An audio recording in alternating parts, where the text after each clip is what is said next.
Hello everyone, welcome to your channel. अब तक हमने देखा जुआंग यू को वो अगली नहीं है समझाने की कोशिश करता है और यू उन बातों को सुन के बोलती है तो तुम मुझे प्यार करते हो। जुआंग हाँ करता हूँ बोल के उसे घर ले आता है और बेड पे सुला देता है। सुबह जब यू घर में जुआंग के साथ माँ पापा को देखती है वो सरप्राइज हो जाती है। फिर जब माँ पापा के साथ खाना खा रही थी तभी जीन आके बोलता है सोशल मीडिया में इतनी बड़ी स्यापा चल रहा है और तू यहाँ पे छुप के बैठी है। और फिर माँ जी को देख के चुप हो जाता है, लेकिन माँ जी यू को पूछते हैं यू यहाँ क्या चल रहा है, सच सच बताओ। फिर यू बोलती है वो ड्रेस स्कूल में पार्टी है ना इसलिए आई है।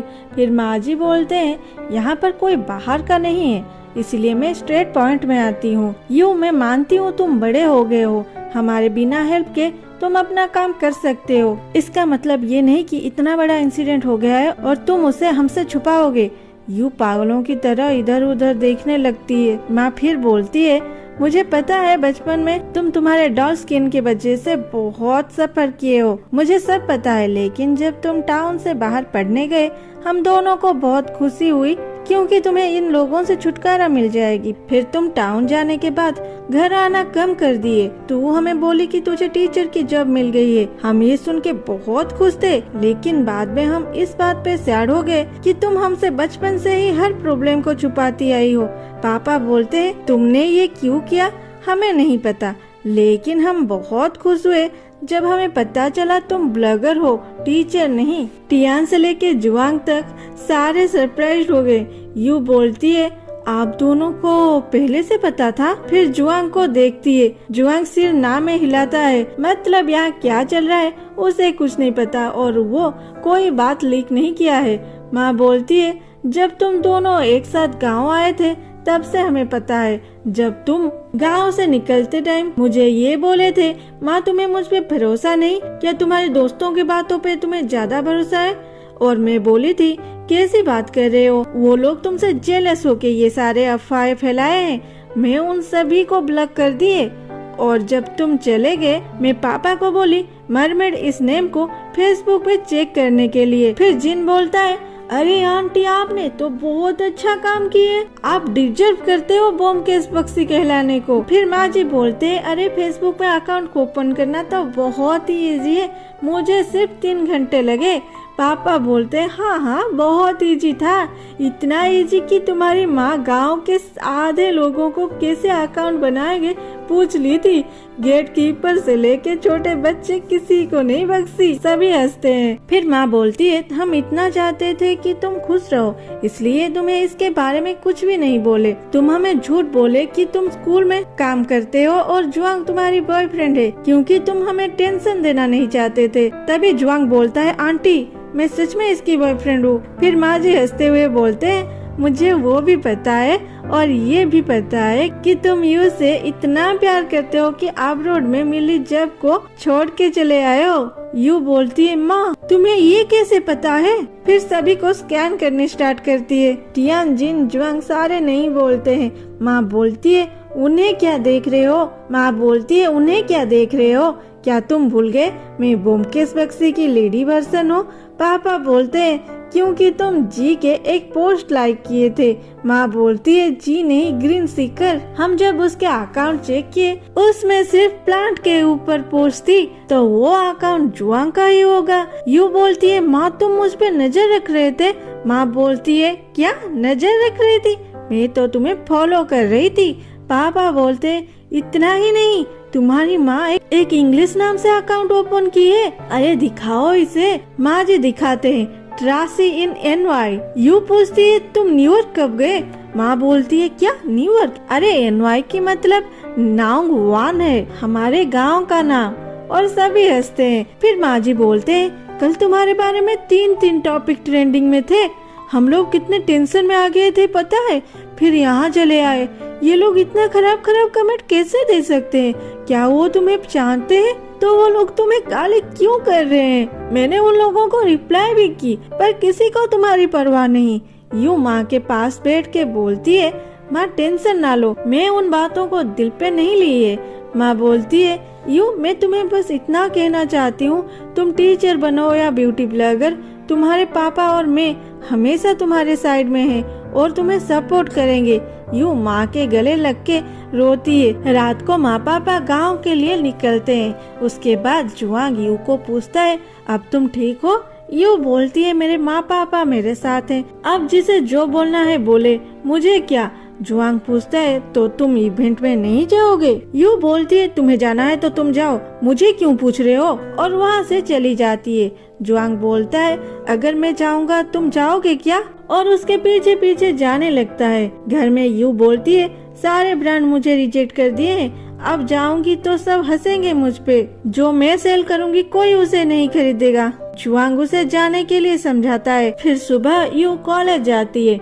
वहाँ जियान पीछे से आके बोलता है, मिस यू। यू बोलती है, तुम मुझे डरा रहे हो क्या? जियान बोलता है, आप भी तो कल मुझे टेंशन में डाल दिए थे, ना कॉल की रिप्लाई दी ना मैसेज की। उसे छोड़ो, आप ठीक हो, ये अच्छी बात है।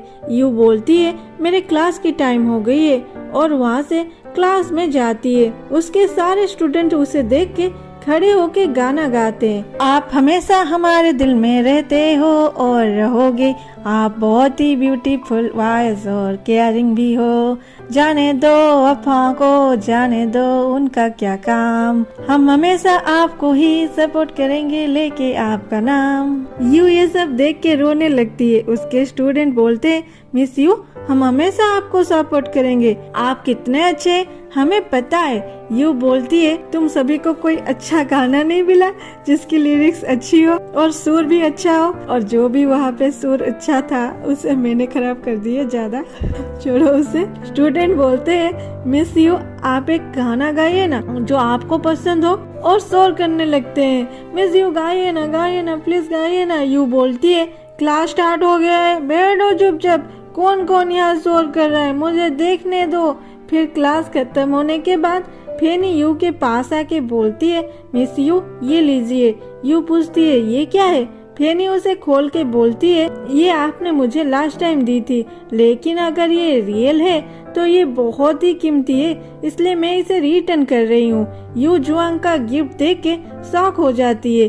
घर जाके अपनी पोस्ट देखती है, जहाँ महीनों पहले वो इस फॉसिल के बारे में पोस्ट की थी। वो सोचती है, एक राइटर भी ऐसी कोइंसिडेंस नहीं बना सकता। फिर बोलती है, चलो देखते हैं वो क्या कर रहा है। लेकिन जुआंग घर में नहीं था।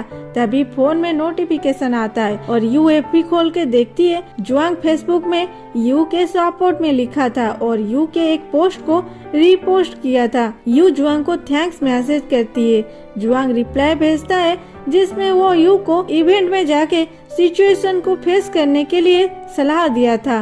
फिर यू भी इस बारे में सोचती है। दूसरे दिन चैरिटी इवेंट में बहुत सारे ब्लॉगर आए थे, जिसमें किया थी वो आज बहुत खुश थी, क्योंकि यहाँ यू नहीं आने वाली, और अगर आएगी सभी उसकी बुराई ही करेंगे। यहाँ तक कि वहाँ पे सारे ब्लॉगर यू के बारे में ही बात कर रहे थे, जैसे कि तुमने आज का गेस्ट लिस्ट देखा है? हाँ, उसमें तो यू की नेम है। सच में यू यहाँ आएगी? अरे तुम्हें पता है, जी भी उसके सपोर्ट में बोले हैं, शायद जी यू से प्यार करते हैं। अच्छा, यू की अगली फेस देख के भी कोई उससे प्यार कर सकती है क्या? ये सब सुन के बहुत खुश थी, और जब उससे कोई यू के बारे में पूछती है, वो बोलती है, एक आउटडेटेड ब्लॉगर के बारे में डिस्कस करना क्या जरूरी है? फिर वहाँ से चली जाती है। उसके बाद एंकर आके बोलते हैं, हेलो एवरीवन, आप सब यहाँ चैरिटी इवेंट के लिए आए हैं, इसलिए आप सभी को शुक्रिया। ज्यादा बात नहीं करते हैं। अगर आप में से किसी के पास भी कुछ सेल करने के लिए हो, वो स्टेज को आइए।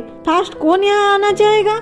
हाथ ऊपर कीजिए प्लीज। ये सुन के किया स्टेज के ओर जा ही रही थी, तभी यू बोलती है, मैं जाऊंगी। यू के सामने मीडिया इकट्ठा हो जाती है, क्योंकि उसने आज बिना मेकअप, बिना लेंस और सिंपल ड्रेस पहन के आई थी। वो अंकल को सेल करने के लिए कुछ ड्राइंग देती है। फिर बोलती है, हेलो एवरीवन, थैंक्स ऐसी अपॉर्चुनिटी देने के लिए जहां मैं आप सभी से फ्रैंकली बात कर सकती हूँ। मैं हूँ यू मेरिन, आप लोग मुझे मरमेड के नाम से जानते हैं। फास्टली मैं ये क्लियरली बोलना चाहती हूँ, मैंने प्लास्टिक सर्जरी नहीं की है। अगर मैं सर्जरी के बाद ऐसी दिखती तो शायद मैं हॉस्पिटल के चक्कर काट रही होती। कम पैसे के क्लेम करने के लिए। सभी हंसते हैं और पीछे से कुछ बोलते हैं, नहीं आप सच में बहुत ब्यूटीफुल हो। यू फिर बोलती है, मैं जानती हूँ मैं अभी एक हॉट न्यूज हूँ, ये मैटर नहीं करता। ये सब किसने किए? जिसने भी किए उसे थैंक यू। तुम्हारे वजह से आज मैं बिना मेकअप बिना एंजाइटी के यहाँ पे बात कर रही हूँ और उसी के वजह से फिर से लोग मुझे याद किए हैं। Thank you very much. और आप लोग जानते हो उसी के वजह से मुझे पता चला मुझे कितने लोग चाहते हैं। ये सब सुन के किया वहाँ से गुस्से से चली जाती है। फिर दिखाता है यू के प्रोडक्ट को किसी जियांताओ ग्रुप खरीद लेता है और वो पैसा यू चैरिटी में दे देगी। एंकर बोलते हैं, कंग्रेचुलेशन मिस यू। अभी स्टेज को जियांताओ के ब्रांड रिप्रेजेंटेटिव को बुलाते हैं। यहाँ रिप्रेजेंटेटिव के जगह स्टेज को जुआंग आता है। ये देख के यू सरप्राइज्ड हो जाती है। आज के लिए इतना ही, फिर मिलते हैं अगले एपिसोड में। तब तक के लिए लाइक, सब्सक्राइब, शेयर, कमेंट जो मर्जी वो कर लो। Take care, bye bye, love you all, thanks for watching.